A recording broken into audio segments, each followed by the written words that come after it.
Oh, welcome back to Emoji Economics YouTube channel. How are you? Yeah, serious. How are you today? Okay, so I'm fine. I'm good, obviously. So I hope you are good too. But because now discussion on the long-run economic growth.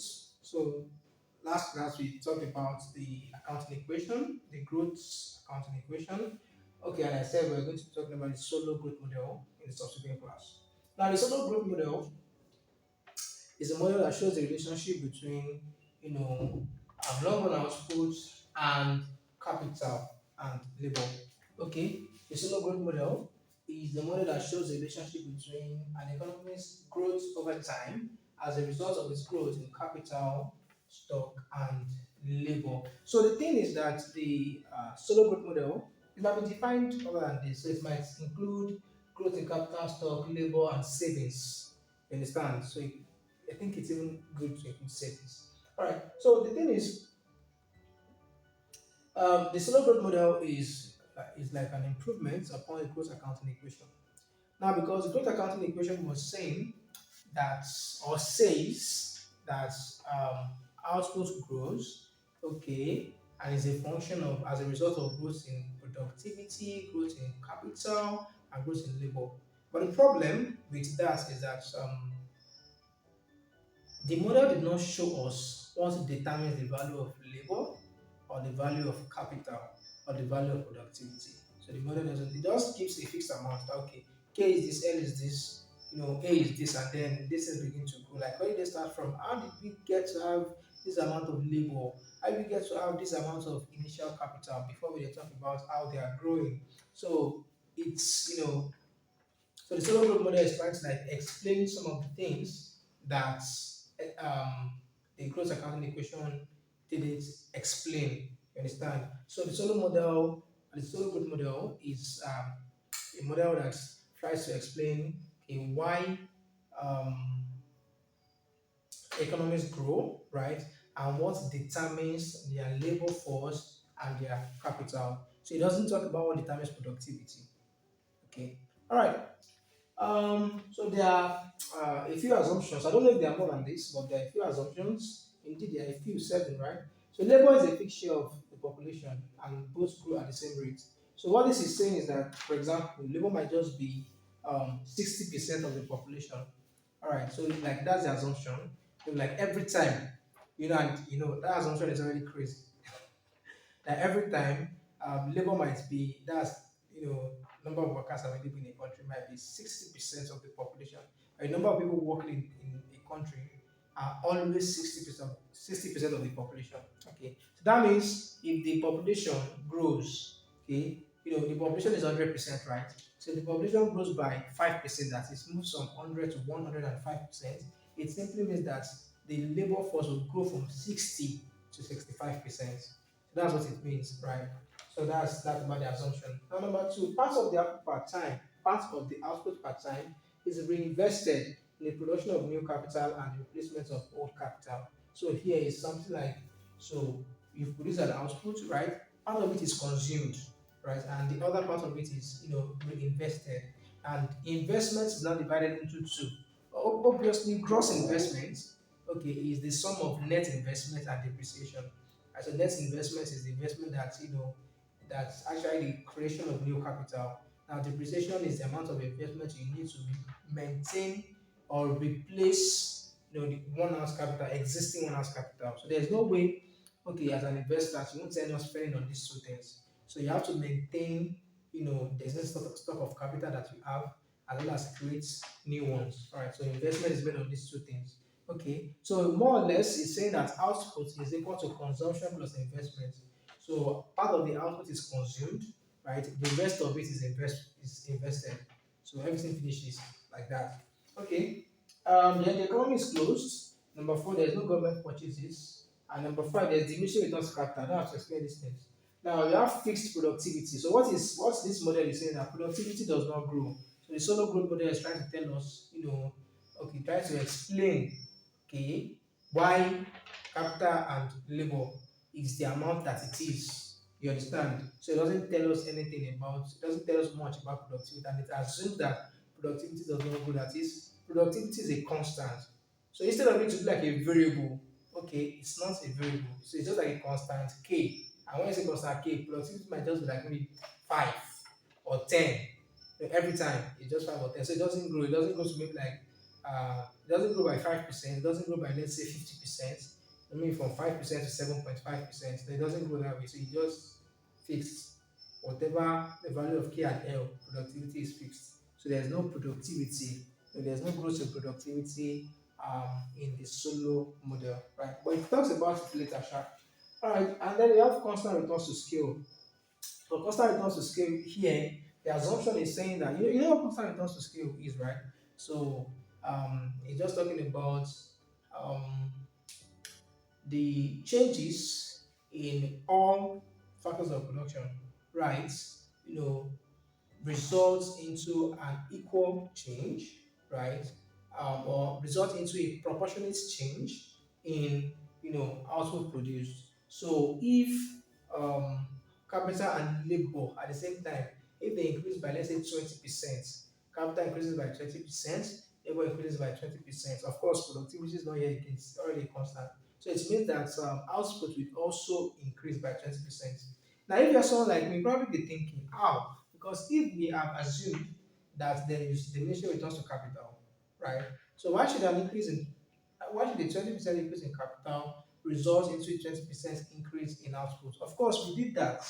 You understand? We did that in the previous class. So where I explained carefully that a percentage increase or a percentage change in capital and labor, okay, results into a less uh, proportionate change, okay, in output. So this stuff got me thinking, and basically speaking, I don't have an answer to it. So I just think, well, it's an assumption. So because I'm on my own, why should diminishing returns to capital and constant returns to scale be in the same discussion? Right. So I thought about it for a long time and I tried to research why was, but then I didn't, okay, it's an assumption. So let's just take it like that. I just take it like that. Okay, a lot of manipulations in economics, just to, some, just to like, the idea is just, okay, there's a particular thing I want to explain. So every other thing along the way that might hinder my explanation, so I'm going to cut them loose. I'm just like, guys, focus on this. This is what I want to, just focus on leave these steps. Just focus on, even if those things that we are living are looking somehow. But if you're watching this video and you have an answer to it, of course, I'm open to learning, so you can just put it in the comment section. Right, but for me, for now, April 26, 2023, I don't know why constant returns to scale and diminishing returns to capital would be in the same discussion. Okay, so that's that. Now let's talk about the model. Recall that output growth is a function of productivity growth, capital growth, and labor growth. Okay, that's from the what do you call it? Gross accounting equation. So there is something, empirically speaking, alpha L, I was saying there that alpha L and alpha K, their values between 0 and 1. So empirically speaking, alpha L plus alpha K equals 1. Okay, empirically speaking, alpha L plus alpha K equals 1. These things are determined, from data. All right, from capital, the data on capital, the data on labor of a given economy over a period of time. And when those people have worked on it, and those who worked on it discover that, okay, there is a relationship between alpha N and alpha K. When you sum the two of them, it gives us 1. So if you remember the assignments and the exercises in the previous class, I necessarily mentioned this there. All right, so where I said alpha K was 0.3, this and that. So obviously alpha L is going to be 0.7. So with that, you have full information to go and calculate what the productivity growth rates of that question was, talking of those questions, one in the example and one in the assignment. You understand? We're talking about. Okay. So now, how do we do stops here? This guy is now going to become the y over y equals productivity growth rate over a. Alright, so I can express um, alpha L equals 1 minus alpha k. Right. So I can now do this like this. So this gives me, this is still alpha k. I'm changing k by k. Now I'm going to be having 1 minus alpha k, change in L over L. 1 minus alpha k, change in L over L. Okay, I think that's it. So we continue. The growth rate in output, y over y, was the A over A plus alpha k, the k over k plus 1 times this, the L over L minus alpha k, alpha k dl over L. Okay, so I think can do something. So dy over y equals or maybe I can just say dy over y minus dl over L. This guy at the bottom here plus the a over a plus um alpha k is here, alpha k is here plus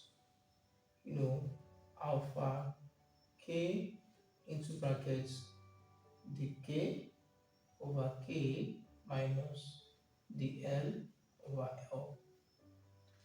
Okay, so what this is saying, this is the growth rate in output minus the growth rate in labor, right? Equals to the growth rate in productivity plus alpha p is outside, then growth rate of capital minus the growth rate of labor. So look at this very well. What it means is that this and this guy, what they mean is that the growth rate in output per worker. That's what this guy already means here. The growth rate in output per worker. So the growth rate in output minus the growth rate in worker is the same as the growth rate in output per worker. So now let me give you an instance. Let's talk about GDP per capita. So um, maybe we just talk about GDP deflator. So as an illustration, GDP deflator is nominal GDP over real GDP, right? So if you are given a question that says that your nominal GDP increases by nominal GDP increases by 2%, and then your real GDP increases by 4%. So what is your change in GDP deflator? What is the percentage change in GDP deflator? So GDP deflator would then equal to 2% minus 4%, because whenever you have a division, you subtract, the percentage changes.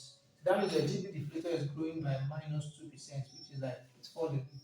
All right, so your GDP. So that's just all this kind of what is happening here. What we did here was a minus, which is telling us that okay, what we're dividing, which is telling us that the variables we are considering are being divided. Do you understand? What we did here was a minus to show that the variable that we are considering are on their own in their formula. There is the relationship between them is division relation. So the same thing here. So this is just trying to tell us that okay, what we are doing here is output okay, is growing at a certain percentage divided by labor, which is also growing at a certain percentage. So their respective growth rates. So if output was to grow by 5% and labor was to grow by 3%, so it's telling us that output per worker is growing by 5% minus 3%, which is equal to 2%. So output per worker is growing by 2%. So one other thing that I think I should make guys realize is that it might be called output per worker, it might be called output per head, okay? It might be called output per labor, it might be called output per capita. And the capita does not have head, just the way you have GDP per capita, okay, it might be called output per capita. Alright. So with that being clear, so if the relationship were to be multiplication relationship, it were not division, right? So that means you'll be adding the growth rates. And whatever result you get, then is your answer. So please note that. Alright, so from here, so what we have here is output per labor. But let me just use output per worker henceforth. So output per worker, the growth in output per worker, the growth in output per worker, output per worker is as a result of, so the growth is going up, growth as a result of growth, percentage growth in productivity plus alpha k. If you look at this one, this is capital, growth rate in capital and growth rate in worker. So that's talking about um, capital, the growth percentage um, change in capital per worker. Alright, so percentage change in capital per worker. Okay, so now we can just represent output per worker with a small y. So which is saying that the percentage growth in capital per worker. So that will be dy. Okay, where y is output per worker now. Dy over y, dy over y is equal to this. This is not productivity per worker anyway. So dA. So it's like the full productivity plus alpha k. Um, the so this is not this is going to become small k over k. So where y small y is representing output per worker and small k, this is small k, this is small k too. Small k is representing capital per worker, right? Okay, so with this, you said there's a relationship between output per worker, productivity, and capital per worker. But the issue for the solo group model, I said that you know productivity is constant, right? So which means that productivity, the growth rate is zero. All right, the growth rate is zero, it's a constant. All right. So what Solow model just took from this is that okay, since we can express output per worker as a function of capital per worker, you understand? If you can say growth rate in this is the function of growth rate in this, then that means you might just not talk about the growth rate. You can just okay, let's just pick them. So you can then say output per worker in a time t, all right, is a function of capital per worker. So yt is a function of capital per worker. Alright. So that's what it is saying. Yt is a function of capital per. So it's like taken from this. This guy is now a constant. You understand? So because of the diminishing returns to capital. So now by the time I want to draw the outputs per worker graph, so we have something like this.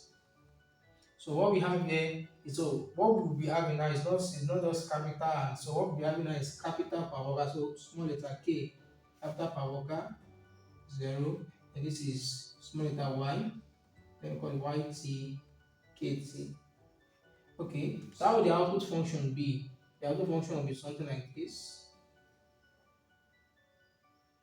So where this is yt is a function of kt. All right, so that's what the output function is going to be, or the output curve. So it's showing that there is diminishing returns to capital per worker now. Do you understand? So we are no longer talking in terms of just capital, whatever. So there's a diminishing returns to capital per worker. So that is why output per worker increases at first, then it falls later.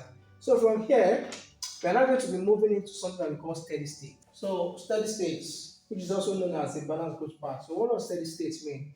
Steady state is the point in the long run, okay, of a country's economy where YT is output per worker, where output per worker, capital per worker, and consumption per worker are constant.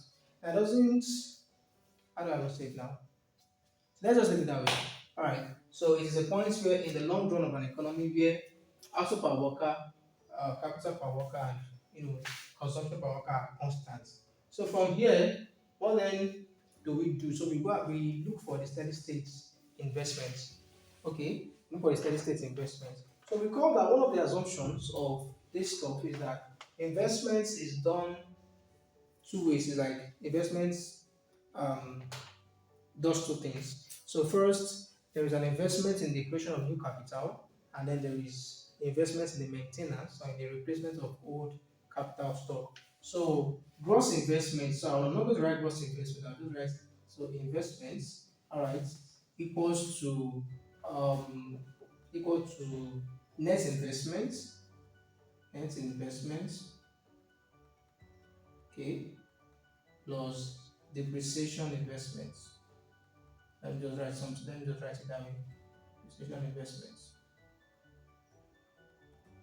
So if the total capital stock, okay, total capital stock. All right, so net investments, let's say total capital stock equals 1,000.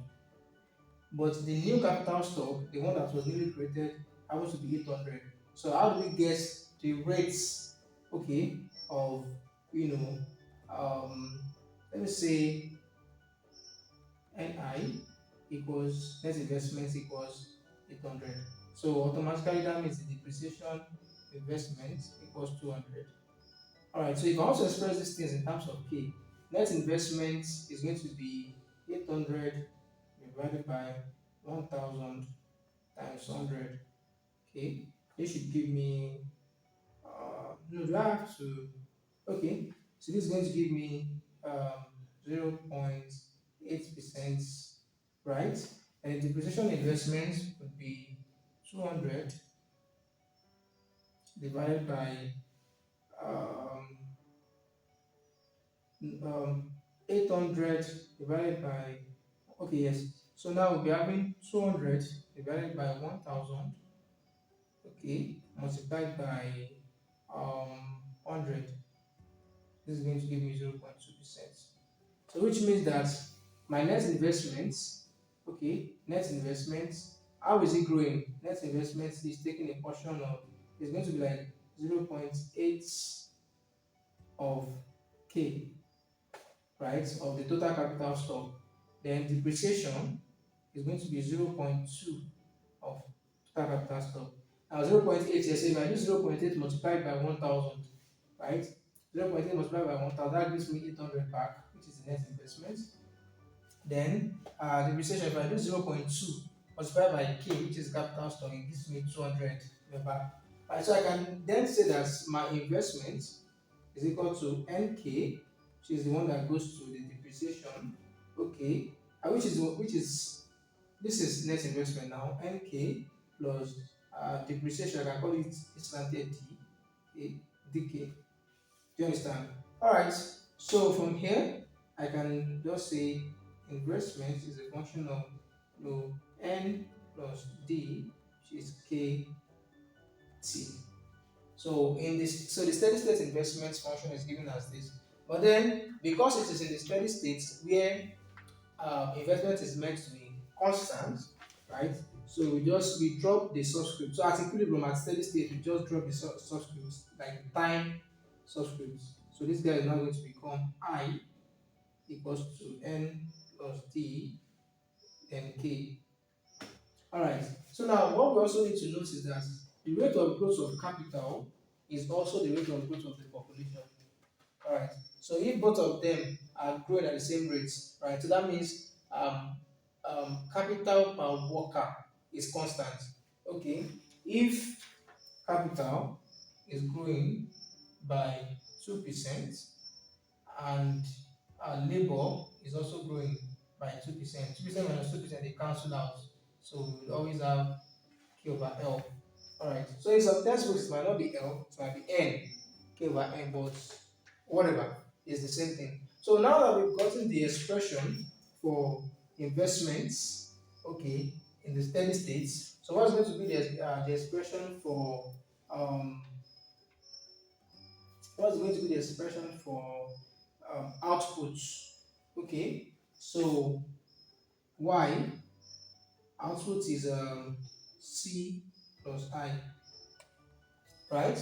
Output is C plus I because the one of our assumptions says that a part of our output is consumed and the rest is invested. So the one that is invested in these two things. So you have consumption plus this guy. But how is okay? So from here, consumption is going to be equal to say outputs in the steady state now. Output is going to be equal to C plus um, N plus D, K. I'm supposed to add C, but I'm not adding T. So because I'm looking at the steady state. All right. So there's one more thing. What if we want to get consumption, steady state consumption? So that's going to be C equals Y minus N plus T equals K. All right. But then recall that from the very beginning, output is a function of capital. Although there what we have is output per worker, it's a function of capital. So we could just divide all this by labor. So if we divide all this by labor, we have small c is a function of small y minus n plus t is a function of small k.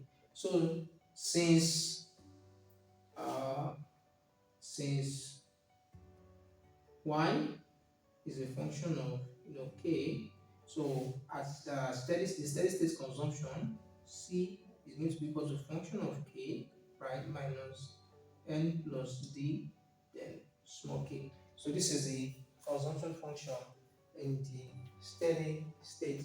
All right. So if we want to plot that, I'm trying to look for enough space. All right.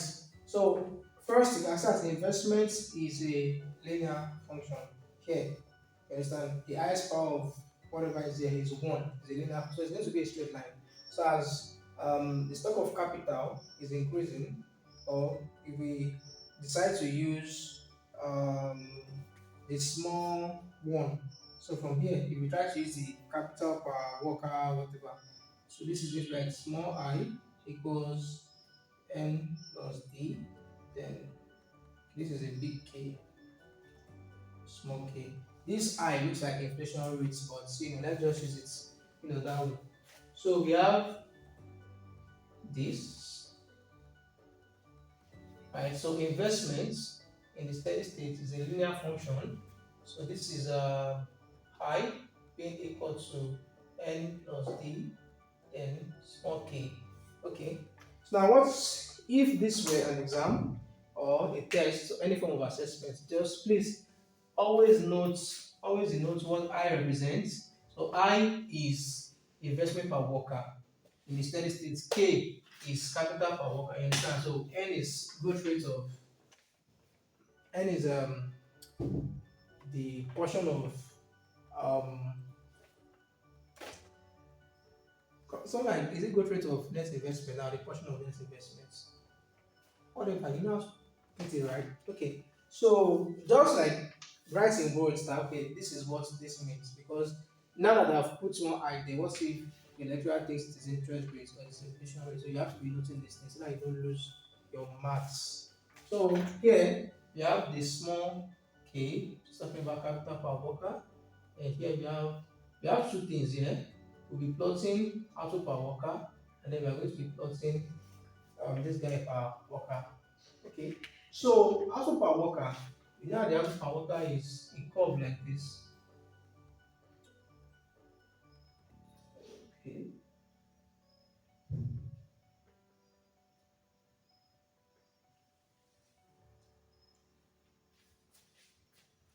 okay, something like this. So here, y is a function of k. All right. So the thing is that the gap, between so this guy here, where the two of them are intersecting, is called the K max. So this is the maximum capital per worker that this economy can go. So the gap between the output function and the investment function is called the consumption per worker function. So all of this place, it represents the small c, consumption per worker, understand? Consumption per worker, consumption. So all this, the area of this space is representing the total consumption per worker, because looking at everything. Okay, total consumption per worker. Now, there's one thing that we should also see about because according to the Solow growth model, it is the consumption per worker that is the measure of the standard of living. Understand? So the higher the consumption per worker, the higher the standard of living, and vice versa. So it is, because remember that this guy is trying to, the Solow model is trying to explain long run standard of living. Understand what determines long-term growth rates, what determines standard of living in the long run. So what it uses to measure it is consumption per worker. Right. So underneath this curve, and just draw another one. So what we are going to have here, so it's the same thing as what we have up the ball. We are only going to be sketching consumption per worker here. So you will see that as this year was increasing, consumption per worker too will be increasing. So this, where do we have the maximum, I think this point is that. So I think that point. So the point where consumption is maximized is called the golden rule capital per worker. The golden rule capital per worker. And so you trace this here. So that means you and just keep tracing it. That means you have something like this. Oh, don't mind my diagram, please. Something like this. So this is the maximum. All right. So the kg there, which is the golden rule capital per worker, is the capital per worker at which the standard of living is maximized. The capital per worker at which the standard of living is maximized. So that's the highest point of standard of living because it's the highest point of the consumption per worker. Whereas the K max here, because here you can see there is no gap, so which means consumption is zero. The K max here is okay, this point. Let me draw this guy better. Okay, K max is this point. Okay, so where consumption is, now zero. All right, so that's it. Um, golden rule capital per worker. Golden rule K. Golden rule capital per worker. So it's like I said, it might be capital per capita, depending on the textbook that you are using. So the golden rule capital per worker. So what else does the Solow model now say from this thing? So where else are we supposed to go? So now we are going to look at what determines investment. But we won't do that in this video. The video is already getting so long. Alright, so let's just wrap it up here. Then in the next video we'll continue from there. Thank you.